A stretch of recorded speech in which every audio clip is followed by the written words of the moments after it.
السلام علیکم friends and welcome to another lecture. تو ہم لوگ پڑھ رہے تھے کہ ایک افیکٹو سی وی کیسے بناتے ہیں، اور آج کا جو ہمارا ٹاپک ہے وہ ہے drafting.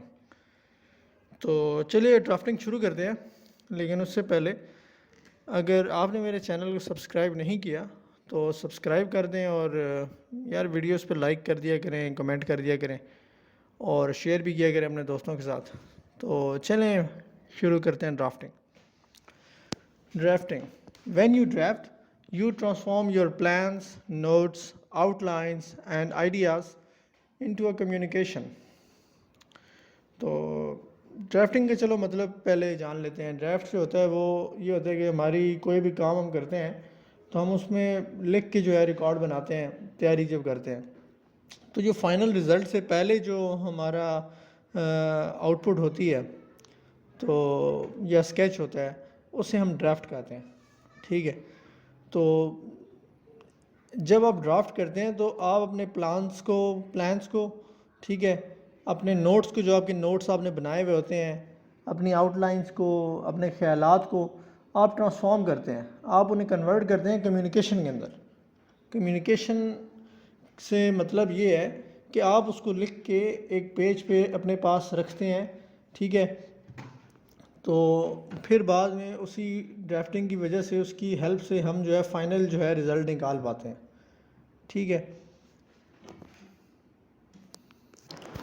For your resumes that you create at work you must not only draft a prose but also draft a design and the visual appearance of your message. تو اپنی ریزیومیز یا سی ویز کی بات کی جائے تو اس میں نہ صرف آپ جو ہے جو آپ نے اس میں لکھنا کیا ہے، آپ صرف اس کی تیاری نہیں کرتے، بلکہ آپ نے کس ڈیزائن میں وہ اس کی اپیرنس دینی ہے اپنے میسج کی، آپ اس کی بھی تیاری کرتے ہیں۔ Drafting the prose. While you draft the prose of your resume keep in mind the imaginary portraits of your readers. تو جب آپ اپنے جو سی وی ہے اس کی ڈرافٹنگ کر رہے ہوں تو اپنے ذہن کے اندر ایک امیجنری پورٹریٹ بنا کے رکھیں کہ جو آپ کی سی وی پڑھنے والا بندہ جو سامنے ہے وہ اس کی ایک امیجنری پورٹریٹ آپ کے ذہن میں بنی ہوئی ہو، ٹھیک ہے۔ تو یہ آپ یاد رکھیں کہ جو پرپس ہے آپ کی سی وی کا وہ یہ ہے کہ آپ جو اگلا بندہ جو بیٹھا ہوا ہے آپ اس کو اس قابل بناؤ کہ وہ جو کویشچنس کے آنسر ڈھونڈ رہا ہے آپ اس کے آنسر اس کو خود بخود ہی وہ سی وی پڑھ کے اس کو مل جائیں۔ مطلب یہ کہ آپ نے اپنی سی وی ایسے بنانی ہے کہ وہ جو آگے بندہ بیٹھا ہوا ہے اس کے ذہن میں جو سوالات ہیں آپ کو لے کے، ٹھیک ہے، وہ آپ کی سی وی پڑھے تو اس کو وہ سارے کے سارے جو ہیں وہ جواب مل جائیں۔ آپ نے اس کے لیے آسانی پیدا کرنی ہے، ٹھیک ہے۔ آپ کی سی وی اس طرح کی بنی ہوئی ہونی چاہیے۔ تو جو آپ کی جو پروفیشنل آبجیکٹیوز ہوتے ہیں وہ اس طرح کی سٹیٹمنٹس ہوتی ہیں کہ جو 1 یا 2 سینٹنس کی ہونی چاہیے، ٹھیک ہے، نہ وہ لمبی ہوں نہ وہ زیادہ چھوٹی ہوں۔ تو وہ اس کا فائدہ یہ کہ وہ جنرل سی سٹیٹمنٹس ہوں کہ وہ جو آپ نے اگر سی وی کسی اور امپلائر کو بھی اگر بھیجنی ہو تو وہ آپ جو ہیں وہ سی وی جو ہے وہ آگے بھیج سکیں۔ چلیں ایک مثال دیکھ لیتے ہیں، ٹھیک ہے۔ تو آپ جو ہیں وہ ایک ڈپارٹمنٹ میں گئے ہیں کام کرنے کے لیے اور ادھر آپ سی وی لے کر گئے ہیں، ٹھیک ہے۔ تو آپ نے جو ہے جو ڈگری کی ہوئی ہے یا جو آپ کے جو نالج ہے تو وہ کلاتھ کے ریلیٹڈ ہے، ٹھیک ہے۔ آپ کلاتھ مینوفیکچرنگ یا ڈیزائننگ اس طرح کی آپ نے کوئی ڈگری کی ہوئی ہے، ٹھیک ہے۔ تو آپ اگر یہ اسٹیٹمنٹ لکھتے ہیں I want to work in the process control department of Adnan ji cloth manufacturing unit, ٹھیک ہے۔ تو اس کا یہ مطلب ہے کہ یار آپ اسپیسیفکلی جو عدنان جی کلاتھ کی جو کمپنی ہے، ٹھیک ہے، آپ صرف اس کے لیے سی وی بنا رہے ہیں۔ اگر اس کے علاوہ ابھی مثال کے طور پہ ایک اور کمپنی ہے جے ڈاٹ، ٹھیک ہے، آپ اگر اس پہ اس کے اندر کام کرنے کے لیے جاتے ہیں تو آپ یہ والی سی وی اگر ادھر بھیجیں گے تو اس میں الٹریشن کرنی پڑیں گی، ٹھیک ہے۔ تو اگر اس اسٹیٹمنٹ کی جگہ آپ اگر یہ لکھ دیں I want to work in the process control of a mid sized cloth manufacturing unit, ٹھیک ہے۔ تو اب یہ جو اسٹیٹمنٹ ہے یہ ایک جنرل اسٹیٹمنٹ ہے، ٹھیک ہے۔ تو اب اس اسٹیٹمنٹ کا فائدہ یہ ہوگا کہ آپ کو اگر بعد میں سی وی جو ہے آپ نے تو سی وی بنائی اپنے ایکسپیرینس یا پھر اپنے جو پروفیشن ہے آپ کا اس کے حساب سے بنائی ہے. آپ نے بنانے تو کپڑوں والی جو کمپنی ہے اسی کے اندر اپلائی کرنا ہے, لیکن ابھی کمپنی کا نام جو ہے وہ ظاہر کرنے کے بجائے اگر وہ پیشہ اگر آپ مینشن کر دیں تو وہ زیادہ بہتر چیز ہے. تو اس کا فائدہ یہ ہوگا کہ اگر آپ کو ان کیس کہیں اور سی وی بھیجنی پڑتی ہے تو آپ کا ٹائم ویسٹ نہ ہو اور آپ یہ سی وی فوراً جو ہے وہ دوسری کمپنی میں بھیج دیں, یا پھر آپ کے پاس یہ ہارڈ کاپی میں پڑی ہوئی ہو. آپ جو ہے سرپرائزنگلی کسی کمپنی میں انٹرویو کے لیے چلے جاتے ہیں اور وہ آپ سے سی وی مانگ لیتے ہیں, تو آپ کے پاس ایک جو ہے نا سی وی ریڈی پڑی ہو اور وہ آپ ادھر ان کو دے سکیں. Professional objectives. تو جب کبھی آپ ایک سی وی کے اندر اپنے پروفیشنل آبجیکٹیوز لکھتے ہیں تو جو آگے ریڈر ہوتا ہے آپ اس کے سوالوں کا جواب دے رہے ہوتے ہیں. So you are answering your readers questions. ٹھیک ہے, تو وہ آپ کی جو پروفیشنل آبجیکٹیوز آپ نے لکھے ہوتے ہیں وہ ان کو پڑھ کے وہ آپ کی قابلیت کا اندازہ لگا رہا ہوتا ہے کہ آپ ایگزیکٹلی کرنا کیا چاہتے ہیں. ٹھیک ہے, تو آپ کا یہ جو پروفیشنل آبجیکٹیو والا پورشن ہے یہ بہت ضروری ہے, تو اس کو جو ہے وہ بہت دھیان سے لکھنا ہے آپ نے. تو آپ جو ہے وہ ملٹیپل ریزیومیز لکھ سکتے ہیں, ٹھیک ہے, جن کے اندر مختلف فیلڈز کے رسپیکٹیولی آپ جو ہیں وہ پروفیشنل آبجیکٹیو کے حساب سے وہ سی ویز تیار کر سکتے ہیں.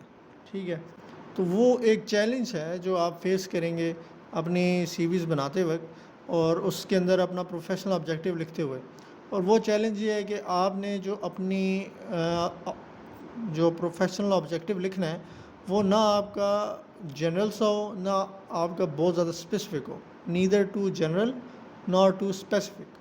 اب اس کا مطلب یہ ہے کہ آپ نے جو ہے وہ بالکل مطلب سیدھی بات بھی نہیں کر دینی کہ آپ کمپنی کا نام لے کے جی اور ایگزیکٹلی بالکل پن پوائنٹ جو ہے 100% آپ وہی چیز آپ لکھ رہے ہیں جو آگے ایگزیکٹ وہ جو آگے ایک ماحول بنا ہوا ہے کام کرنے کا. ٹھیک ہے, آپ نے اس طرح کی بھی آبجیکٹیو نہیں لکھنا اور اس طرح کے بھی جرنل نہیں لکھ دینا کہ وہ کہے کہ یار اس کا تو ہماری فیلڈ کے ساتھ تعلق ہی کوئی نہیں ہے.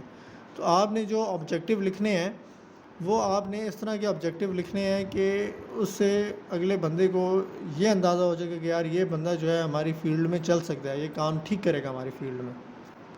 تو آپ نے جو ہے وہ ایک پراپر بیلنس بنانا ہے, ٹھیک ہے, ان دونوں فیلڈز کے بیچ میں. اور یہ چیز ذہن میں رکھنی ہے کہ اگر آپ کو اپنی سی وی جو ہے وہ اگر کسی اور کمپنی میں بھیجنی پڑ جائے جو کہ اسی کے ریلیٹڈ دوسری کمپنی ہے, ٹھیک ہے, تو وہ سی وی آپ ادھر بھیج سکیں. ٹھیک ہے, ابھی کلاتھ کمپنیز تو بہت سی ہیں. ابھی کچھ کلاتھ کمپنیز ہیں وہ کسی اور قسم کا کپڑا جو ہے وہ بنا رہی ہیں, کچھ کمپنیز جو ہیں وہ کسی اور قسم کا کپڑا بنا رہی ہیں. تو آپ کی جو سی وی ہے وہ اس طرح کی ہو کہ وہ آپ کمپنی نمبر اے میں بھی وہی ریزیومے آپ بھیج سکیں اور کمپنی نمبر بی میں بھی آپ وہی ریزیومے بھیج سکیں. Education. When describing your education, you provide evidence that you are capable of performing the job you applied for. تو جب آپ اپنی ایجوکیشن لکھ رہے ہوتے ہیں, ڈسکرائب کر رہے ہوتے ہیں سی وی کے اوپر, تو آپ اس چیز کا ثبوت دے رہے ہوتے ہیں کہ یار آپ اس کیپیبل ہو کہ آپ نے جس جاب کے لیے اپلائی کیا آپ وہ کام کرنے کی صلاحیت رکھتے ہو. ٹھیک ہے, تو جو بیسک ایویڈنس ہوتا ہے وہ آپ کی کالج کی ڈگری ہوتی ہے. ٹھیک ہے, تو آپ نے اپنے کالج کا نام اس میں لکھنا ہے, اپنی کون سی ڈگری کی ہے, ٹھیک ہے, وہ لکھنی ہے, ڈیٹ آف گریجویشن بھی لکھنی ہے. تو آپ یہ ساری ڈیٹیلز لکھیں گے تاکہ اگلے جو بندہ بیٹھا ہوا ہے اس کو تمام یہ ڈیٹیلز مل جائیں. ریممبر, یہ بات یاد رکھنی ہے کہ اگر آپ کے جو گریڈز ہیں آپ نے اگر نمبر اچھے لیے ہیں تو آپ ان کو مینشن ضرور کریں. ٹھیک ہے, اگر آپ نے اپنے کالج یا یونیورسٹی کے دوران اچھے جو اکیڈمک آنرز لیے ہیں یا پھر آپ نے کوئی ایسی کام کیا ہے کہ جو ایک اچھا امپریشن آپ کا ڈال سکتا ہے, ٹھیک ہے, تو یا آپ نے انٹرنشپ لی ہے یا آپ نے اسکالرشپ لی ہے, ٹھیک ہے, تو اس طرح کی جو بھی چیزیں ہیں جو کہ آپ کا اچھا بیہیویئر اور ایکسیلنس کی طرف جو ہے وہ آپ کو شو کرتی ہیں, تو یہ چیزیں آپ نے سی وی کے اندر ضرور مینشن کرنی ہے. Ordering your job experience. اچھا, تو سی وی بناتے ہوئے جب آپ یہ ڈیسائیڈ کر رہے ہو کہ یار آپ نے کس آرڈر میں جو ہے اپنی جو چیزیں ہیں وہ پریزنٹ کرنی ہیں, تو ایک بات کا آپ نے ذہن میں خیال رکھنا ہے کہ وہ جو آگے بندے بیٹھے ہوئے ہیں آپ کی سی وی پڑھنے والے، وہ بہت بیزی لوگ ہوتے ہیں، ان کے پاس زیادہ فالتو ٹائم نہیں ہوتا. تو آپ نے کیا کرنا ہے کہ وہ آپ نے اپنی سی وی کو اس قابل بنانا ہے یا اس کا امپریشن اتنا زبردست بنانا ہے کہ یار وہ ریڈر جو ہیں جب وہ ایک نظر اس کو دیکھیں تو ان کی نظر اس سی وی پہ ٹھہر جائے. ٹھیک ہے، تو آپ نے اپنی سی وی جو ہے نا اس حساب سے بنانی ہے، اس چیز کا خیال رکھنا ہے کہ یار اس میں اس کو پڑھتے ہوئے زیادہ ٹائم نہ ویسٹ ہو. ٹھیک ہے، اور اس کی لک ایسی ہو اور اس کے اندر جو چیزیں پرومیننٹ ہونی چاہیے، جو چیز آپ اگلے کو دکھانا چاہتے ہو کہ یار یہ جو ہے میری پرومیننٹ چیز ہے، تو وہ آپ جو ہے پرومیننٹ اس کو نظر آنی چاہیے. ٹھیک ہے، مثال کے طور پہ اگر آپ نے ایک جاب کے لیے اپلائی کیا ہوا ہے، ٹھیک ہے، تو ادھر جو ہیں وہ سارے بیچلرز، انہوں نے منیمم ریکوائرمنٹ مانگی بیچلرز ہے. ٹھیک ہے، تو بیچلرز تو آپ نے بھی کیا ہوا ہے، تو وہ اس بیچلرز کو پرومیننٹ کرنے کی بجائے اگر آپ کے اندر کوئی ایسی چیز ہے جو باقیوں سے منفرد ہے، مثال کے طور پر اگر آپ نے اس فیلڈ کے اندر کوئی 5 سے 6 سال کا آپ کا ایکسپیرینس ہے، ٹھیک ہے، تو آپ نے وہ ایکسپیرینس جو ہے وہ ادھر پرومیننٹ مینشن کرنا ہے کہ وہ بندہ جب آپ کی سی وی دیکھے تو وہ اس کو آپ کا ایکسپیرینس نظر آ جائے تو وہ کہے کہ یار یہ بندہ کام کا ہے، اس سی وی کو میں سائڈ پہ کر لیتا ہوں. اچھا، اب آرڈرنگ کی ایک کافی لوگ جو ہے یہ آرڈرنگ والا جو آبجیکٹیو ہے یہ کیسے اچیو کرتے ہیں. وہ اس طرح اچیو کرتے ہیں کہ وہ کرونالوجیکل آرڈر کے اندر جو ہے وہ اپنی سی وی بناتے ہیں. وہ مطلب یہ ہے کہ وہ انہوں نے جو آخری ڈگری یا آخری جو جاب کی ہوتی ہے وہ اس کو سب سے پہلے دکھاتے ہیں، کیونکہ جو آخری ڈگری ہے وہی جو ہے سب سے بڑی ڈگری ہے، اور جو آخری جاب ہے وہی زیادہ تر کیسز میں سب سے اچھی جاب رہی ہوتی ہے. تو یہ تھا جی آج کا ٹاپک ڈرافٹنگ. ٹھیک ہے، تو امید ہے آپ لوگوں کو پسند آیا ہوگا. تو اگر پسند آیا تو ویڈیو کو لائک کر دیں اور کمنٹ بھی کر دیں، کمنٹ کر کے مجھے اپنے خیالات سے واقف کر دیں، اور اس ویڈیو کو اپنے فرینڈز تک شیئر کریں تاکہ باقی لوگ بھی ویڈیوز دیکھ سکیں، اور میرا چینل سبسکرائب کر دیں اگر آپ نے ابھی تک سبسکرائب نہیں کیا. تو چلے ملیں گے پھر نیکسٹ ٹاپک میں، اور اگلا ٹاپک ہمارا ہوگا ایویلیویٹنگ اینڈ ریوائزنگ. اس کا چوتھا اور پانچواں پارٹ اس پہ ایک ویڈیو بنے گی. تو چلیے ملتے ہیں پھر اگلے ویڈیو میں، تب تک اپنا خیال رکھیے، اور میری ویڈیو دیکھنے کا بہت بہت شکریہ، اور اللہ حافظ.